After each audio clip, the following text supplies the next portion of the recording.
नोंथांमोना दायो नुनो मोनदों 𝗕cie𝗱𝗿𝗷𝗵𝗿 दैमारि बाथुन्दा एखेबारे उदालगुरिनिफ्राय नै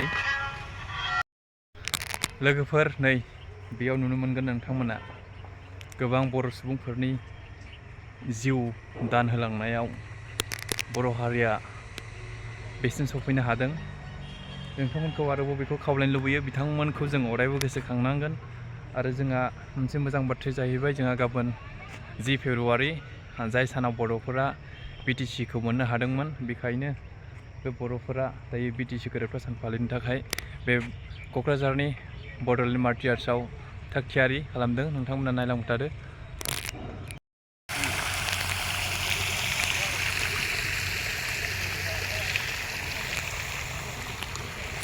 नै जोंहा बेफोराव नोंथांमोना नुनो मोनगोन बेयो मा लोगोफोर नोंथांमोना नुनानै मोनथिखाबाय जानो हागौ। नै बेसेबां जोंनि बर' गेदेमा बिथांमोननि जिउ बाउसोमनायाव दिनै बिथांमोनखौ जों गोसोखांनांगौ। बेखायनो नै नोंथांमोना नायलांदो ओरैबायदि माने गाबोननि थाखाय आरो बिथांमोनखौ गाबोननि समाव जोङो गोसोखांगोन एबा गाबोनल' नङा जोङो बिथांमोन गैयामोनब्ला दिनै जों बेसिम जोंनि बर' हारिया सफैनाय नङामोन। बिथांमोननि जिउ बाउनायावसो दिनै जों बेसिम सफैनो हादों। नै लोगोफोर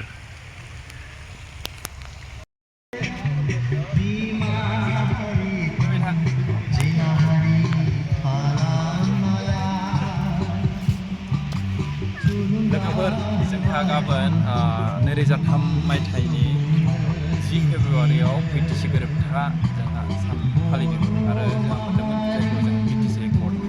स' जोंहा गाबोन बेयाव फालिनो थाखाय थाग थियारि जादों दायो नै बे क'क्राझारनि बड'लेण्ड बे मार्टियार्स इउनिभारसिटिनि फरायसालियाव नोंथांमोना नुनो मोनगोन दायो नै साजायबाय बिराद गिदिर गाबोननि थाखाय आरोना।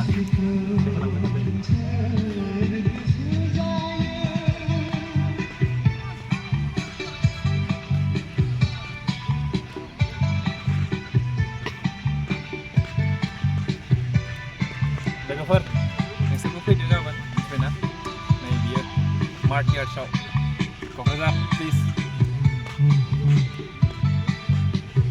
जाहैबाय बालिराम बर' उदालगुरिनिफ्राय 𝗕cie हरिसिंआ बिथांखौ जोङो नै बेबायदि नुनो मोनदों। नै लोगोफोर नै हेल'मोन बुथुमनायावनो जोंनि बर' हारिया बेसिम सफैनो हादों। लोगोफोर रोजा रोजा सुबुंफोरनि बेयाव बुस्थुफोरखौ नुनो मोनगोन। नै नायलांबाय था जोंहा बिथिं नुनो मोनगोन बिथिं दङ जोंहा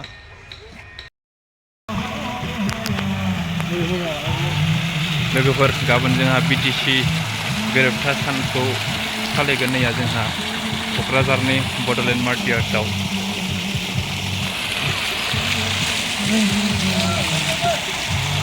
मानोना जोंहा 2003 मायथाइनि 10 फेब्रुवारियाव 𝗕cie गोरोबथा सान।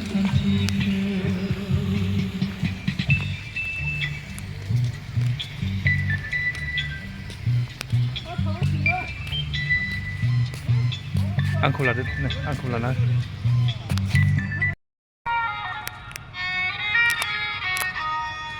नै बिथिं साइडथिंबो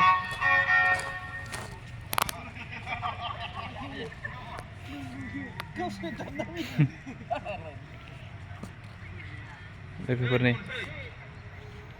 आं नोंथांमोननो देखायलांजोबगोन बेसेबांसो बेयाव मुसुखा हिसाबै जोङो नुनो मोनगोन।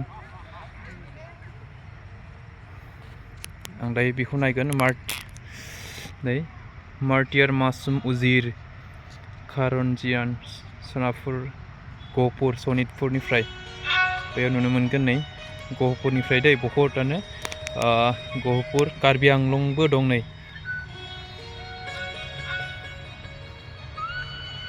लोगोफोर गोसोफोरखौ नोंथांमोना बेखौ नुनानै माबोरै मोनदों? आंथ' ओरैबायदि मोनदों गोसोखौ माने गोजांस्रिउ मोनजोबदों दै बिथांमोनखौ मानोना जोङो दिनै गोसोखांथारनांगोन। नै बेखौ मार्टियार राजेन बर' दालगाव उदालगुरिनिफ्राय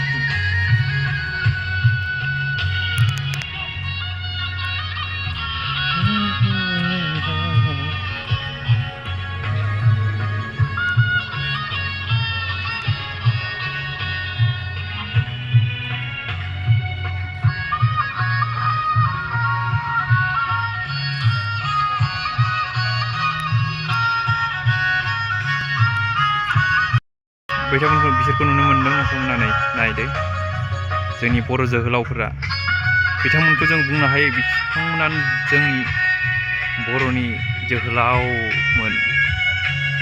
बे सुजित नार्जारिनि मुसुखा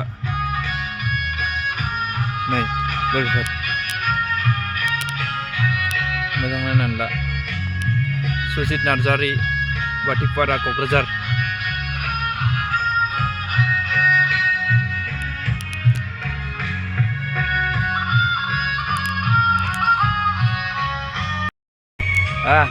नै आंजों लोगोसे दायो सासे लोगो दं बिथाङा मा बुंनो सानो बेफोरनि बागै बिथांनिफ्राय जों नै बेफोर गार्डेन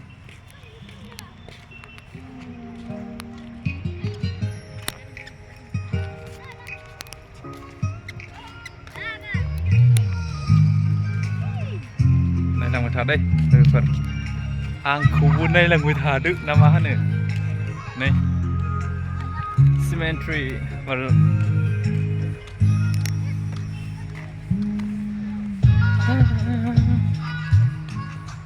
बिबार बागान जाहैखादो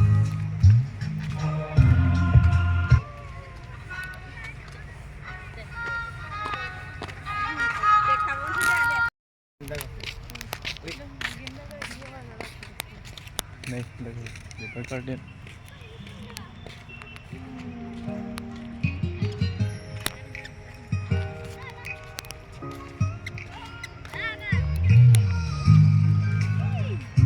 नायलांबाय था दै लोगोफोर आंखौबो नायलांबाय थादो ना मा होनो नै सिमेन्ट्रि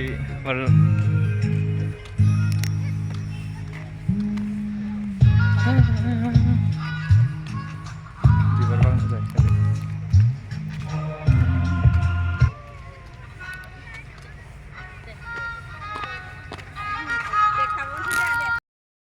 लोगोफोर आंजों लोगोसे दायो नै सासे लोगो दंफायो बिथाङा मा बुंनो सानो जोंहा गाबोन मा दं आरो जों बेयाव मानो थाखाय फैदों दायो मा सोलिगासिनो दं बिथांनिफ्राय जों मिथिनो लुबैदों। बिटिसि क'डनि गोरोबथा सान फालिगोननो दा बिथांमोननि मुंख्लं सान बायदि फालिनाय जाहैबाय जेन'बा ओरै गासिबो मा बेयो थैनाय ना थैनायफोरनि नामाव मुंख्लं बानायनानै दोननाय। अके नोंथाङा बेयाव बबे डिस्ट्रिक्टनि नुनो मोन्दों गासै डिस्ट्रिक्ट ना? क'क्राझार उदालगुरि चिरां बाक्सा तामुलपुर दङ गोबांथा धुबुरीनिबो नुबावदोंसो आङो। नंगौ दा माने जेनेबा जों खोनानो मोनो बर'फोराव माने 50,000 ना 5,000 सरि 5,000 मुंख्लंफोर दं बेखायनो नैयाव दं होननानै आं मोनथिनो मोन्दों आरो ना बर'फोरा 5,000 सुबुं जिउ गोमादों। बा एनडिपि जोबना बिसोरो गासिबो एनडिपिल' नङा आबसुनिबो बहुद माने बेयाव आबसुनि मेनलि जोंहा जेनेबा नालाय एनडिपि आबसु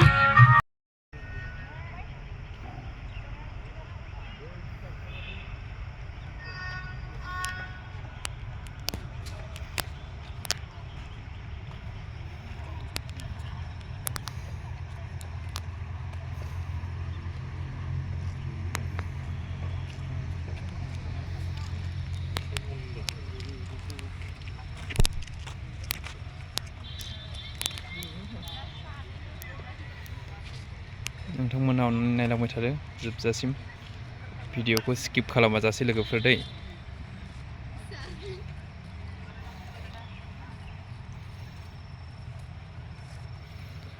बिथांमोनखौ जों अराय समाव गोसोखांनांगोन।